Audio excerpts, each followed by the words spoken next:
WhatsApp guys and welcome back to Joystick Adventures. उम्मीद है आप सब अच्छे होंगे। आज की वीडियो में मैं बात करने वाला हूँ एक बहुत ही ज़बरदस्त क्लासिक वीडियो गेम सीरीज़ जिसका नाम है प्रिंस ऑफ पर्शिया। मैंने पर्सनली प्रिंस ऑफ पर्शिया अपने बचपन में देखा था। उस वक्त मेरे पास अपनी खुद की कोई पर्सनल पीसी या गेमिंग कंसोल नहीं थी, तो मैं गेम्स खेलने के लिए इंटरनेट कैफ़े वगैरह जाया करता था, जहाँ पे कुछ पैसे दे करके हम 1 या 2 घंटे के लिए पीसी को बुक कर सकते थे। और मैं पर्सनली वहाँ पे GTA सैन अंड्रेआस और वाइस सिटी जैसे गेम्स को खेलता था। लेकिन एक दिन मेरी नज़र पड़ी अपने बगल वाले पीसी पे, जहाँ पे एक बंदा Prince of Persia Sands of time खेल रहा था। जब पहली बार मैंने उस गेम का कॉम्बैट देखा तो मैं बहुत ही ज़्यादा अमेज्ड हो गया था, क्योंकि ऑब्वियसली उस लेवल की कॉम्बैट GTA सैन अंड्रेआस या वाइस सिटी में पॉसिबल नहीं थी। और इन गेम ट्रैवलिंग पे वहाँ पे पार्कोर का एलिमेंट था। तो इससे पहले तो मैंने पार्कोर देखा था, लेकिन केवल मूवीज़ में। जब मैंने देखा कि यहाँ पे कैरेक्टर प्लेबल है और कैरेक्टर को यूज़ करके हम भी पार्कोर कर सकते हैं ट्रैवल करने के लिए, गेम में पजल्स को सॉल्व करने के लिए, तो मैं बहुत ज़्यादा अमेज्ड हो गया था।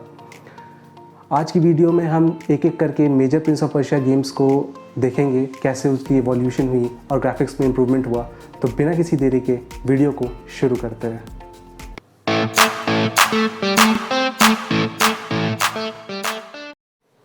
Prince of Persia 1989। Prince of Persia 1989 को डिज़ाइन और डेवलप किया था जॉर्डन मैकनर ने, और ये गेम रिलीज़ हुई थी केवल एप्पल II के लिए इनिशियली। अपने टाइम के हिसाब से इस गेम की एनिमेशन बहुत अच्छी थी, और एप्पल II पे ओरिजिनली रिलीज़ करने के बाद इस गेम को और भी बहुत सारे प्लेटफॉर्म्स के लिए पोर्ट किया गया था। प्लेयर्स को ये गेम बहुत ज़्यादा पसंद आई थी। Even though at first glance ये गेम बहुत ज़्यादा रिपीटेटिव लगती थी, बट इन गेम पजल्स और डेडली ट्रैप्स इस गेम को काफ़ी इंगेजिंग बना देते थे। गेम की एनिमेशन के लिए जॉर्डन मैकनर ने एक टेक्निक की यूज़ की थी जिसे रोटोस्कोपिंग कहते हैं। उन्होंने अपने छोटे भाई की रनिंग और जंपिंग की फुटेज बनाई थी वाइट क्लोथ्स में, जिसको फिर यूज़ करके उन्होंने कैरेक्टर की मूवमेंट्स को एनिमेट किया था।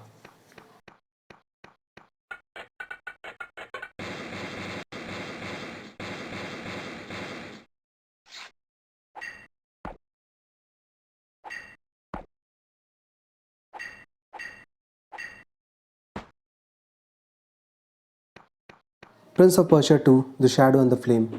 इस पार्ट को 1993 में रिलीज़ किया गया था MS-DOS के लिए, और बाद में इसे पोर्ट करके मैक और सुपर NES जैसे प्लेटफॉर्म पे भी लाया गया था।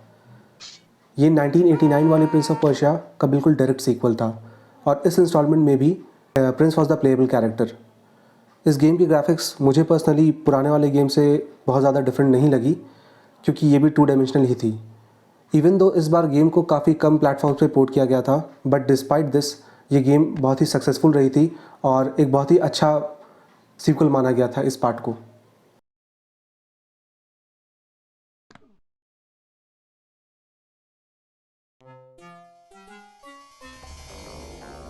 Prince of Persia 3D। This was the first 3D instalment in the series. अब पहली बार एनवायरनमेंट को 3D में एक्सप्लोर करने का मौका मिलता है प्लेयर्स को। गेम में पजल्स और कम्बैट के भी सीन्स होते हैं। इस बार मिक्स्ड रिव्यूज़ थे गेम को लेकर। Mostly criticism game play bugs को लेकर थी, और इसी गेम के बाद प्रिंस ऑफ पर्शिया सीरीज़ की राइट्स यूबीसॉफ्ट ने खरीद ली थी।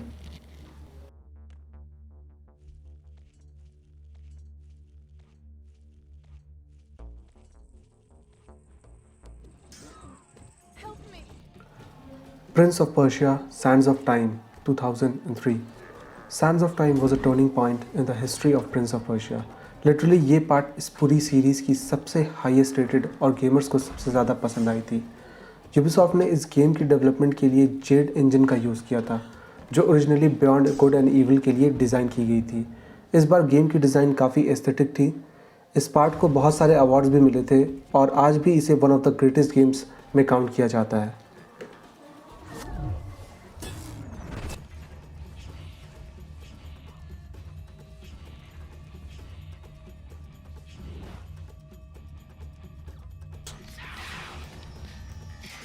Prince of Persia warrior within 2004। Warrior within में यूबीसॉफ्ट ने गेम को बिल्कुल एक डार्क एनवायरनमेंट में सेट किया था। गेम शुरू होती है जब प्रिंस अपने क्रू के साथ एक शिप पे होता है और उसके शिप पे अटैक हो जाती है। Then he gets separated from his crew and ship lands on an island. Overall gameplay की बात की जाए तो मुझे पर्सनली सैंड्स ऑफ टाइम इससे ज़्यादा बेटर लगी थी। Booyah. Give me that. Thank you. Send more. No, it's not. I'm a pro. Professional. Hello, artwork. Prince of Persia: The Two Thrones, 2005. Two Thrones was a nice blend of both Sands of Time and Warrior Within. इसकी story भी direct sequel है Warrior Within की, और game की opening narration में ही हमें पता चल जाता है कि प्रिंस के आइलैंड से वापस आने के बाद से ये स्टोरी कंटिन्यू हो रही है। यहाँ we can play as both prince and the dark prince. Overall gameplay और ग्राफिक्स दोनों ही पहले के गेम से बेटर की गई थी यहाँ पे।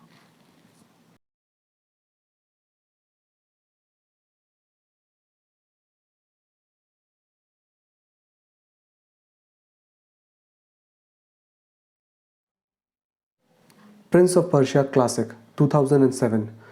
देखने में तो इसकी ग्राफिक्स और गेम प्ले थोड़ी सी मैचिंग लगती है सैंड्स ऑफ टाइम से, but actually this was a full fledged remake of the original Prince of Persia 1989।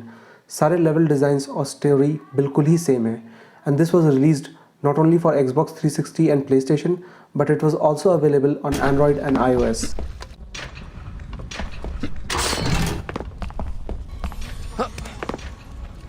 Prince of Persia 2008।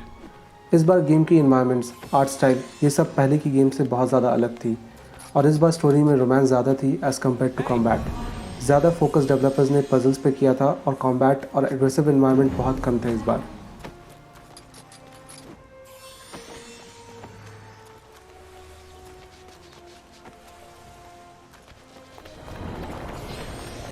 Prince of Persia: the fallen king 2008।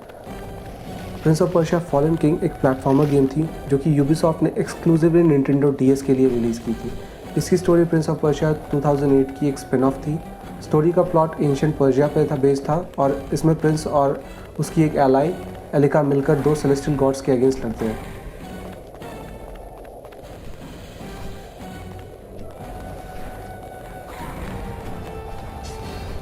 Prince of Persia: the forgotten Sands 2010।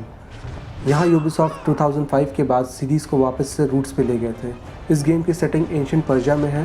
Gamers get a chance to explore the castle, solve puzzles and combat sand monsters.